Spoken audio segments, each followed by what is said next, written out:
This is Seychelles, an island country that consists of over 100 islands in the Indian Ocean.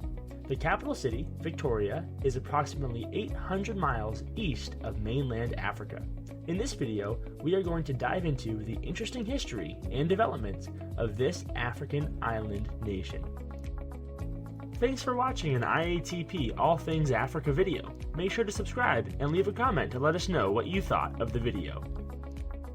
While the islands that make up Seychelles were known to traders for centuries, the first recorded landing in this area was done in 1609 by the British East India Company. The French sort of had their eyes on the islands too, and it was the French who actually created the first settlement on the islands in 1770. In the ensuing decades though, France would have some struggles, like Napoleon losing at Waterloo, and eventually they were forced to give up the islands to the British in 1814 under the Treaty of Paris. In the early years of British rule, slaves were used to raise cash crops like cotton and grain, but when the British government outlawed slavery in the 1830s, the island's European colonists had to find less labor-intensive crops to grow. Therefore, they started cultivating coconut, vanilla, and cinnamon. Nevertheless, the population of Seychelles remained fairly small under the British. Let's fast forward a little bit to where things get really interesting. During the mid-20th century, political parties started to develop in the colony, and in 1963, elections were contested for the first time along party lines. In the early 1970s, colonial and political representatives of Seychelles met in London for a constitutional convention, and elections soon after brought the new constitution into effect. In 1974, both major political parties on the island, the Seychelles Democratic Party and the Seychelles People's Unity Party, were campaigning for independence. And on June 29, 1976, they achieved their goal and became an independent state. Now that we have some background information on the island nation's history, let's dive into the economic development that has occurred on the island. Right off the bat, there is some impressive growth that has happened in Seychelles. Here is Seychelles' GDP per capita over time compared to some of the other African countries. As you can see, Seychelles seems to be thriving. In addition, here is a graph of economic freedom in Seychelles over time. Economic freedom is an important indicator of overall well-being, as countries with higher levels of economic freedom tend to have better health outcomes, better educational outcomes, are more democratic, have cleaner environments, and enjoy other benefits as well. As you can see, Seychelles once again performs well relative to other African countries. A summary of Seychelles' development can be seen from a report from the OECD. In it, they note, in the period from independence in 1976 to 2003, the country made remarkable social and economic progress. The economy grew consistently, and all social and economic indicators demonstrated regular advances. As a result, by 2003, Seychelles was atypical of the majority of countries benefiting from UNDP support.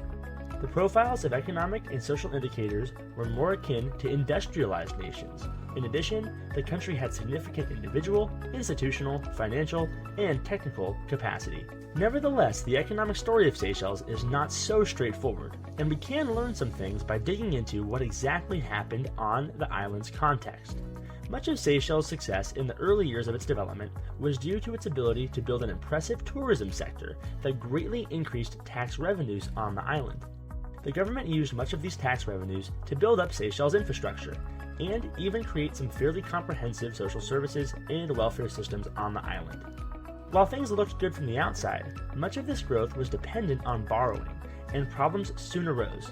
In the early 2000s, Seychelles' debt-to-GDP ratio reached almost 200%, a high and unsustainable level. In addition, Seychelles had been a fairly closed economy when it came to trade, which is always a worrying sign when it comes to long-term, sustainable growth.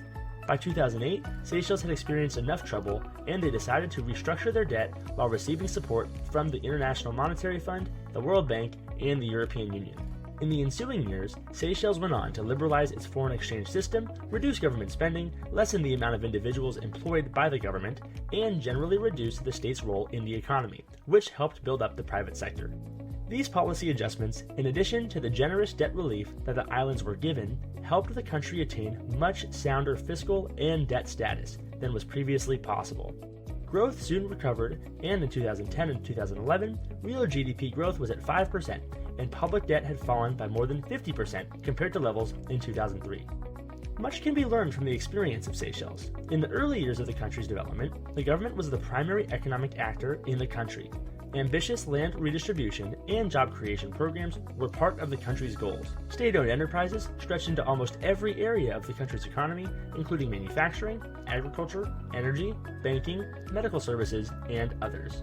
And while growth did occur under these conditions, problems quickly arose, and the government was simply spending far too much money. And instead of helping the country, some government investments began to be economic drains.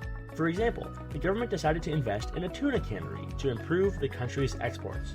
But poor management and lack of technology made the cannery unable to compete in the international market.